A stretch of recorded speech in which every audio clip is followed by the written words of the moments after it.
અમરેલી જિલ્લાના જાફરાબાદ ખારવા સમાજ બોટ એસોસિએશનની સામાન્ય સભામાં આગામી 5 વર્ષ માટે 3 આગેવાનોની પ્રમુખ તરીકે પુનઃવરણી કરવામાં આવી છે। અમરેલીના જાફરાબાદ ખારવા સમાજ બોટ એસોસિએશનની સામાન્ય સભામાં કનૈયાલાલ સોલંકી, સંતોષભાઈ સોલંકી અને નારાયણભાઈ ભાલિયાની આગામી 5 વર્ષ માટે પ્રમુખ તરીકે પુનઃવરણી કરવામાં આવી છે। આગેવાનોની આગેવાનીમાં એસોસિએશનની મૂડી ₹55,000થી વધીને ₹1 કરોડને પાર પહોંચી હોવાનું જણાવાયું હતું।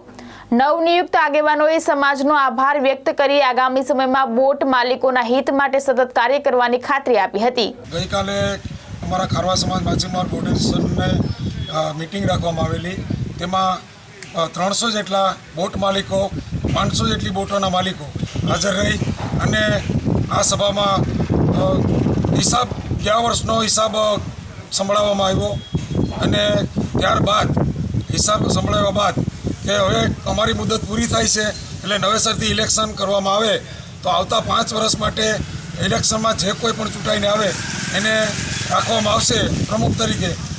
તો તમામ બોટ માલિકોએ સર્વસંમતિથી કોઈ પણને ફેરફાર કરવો નથી એવું કહી તમે આ 6 વર્ષની અંદર ખૂબ જ સમાજનો વિકાસ કર્યો છે, બંદરનો વિકાસ કર્યો છે, તો તમારે જ રહેવાનું છે એવું કરીને આવતા 5 વર્ષ માટે અમને ફરીથી બોટ એસોસિએશનના પ્રમુખો તરીકે નિમણૂક આપી અને જવાબદારી 5 વર્ષ સુધીની સોંપી છે।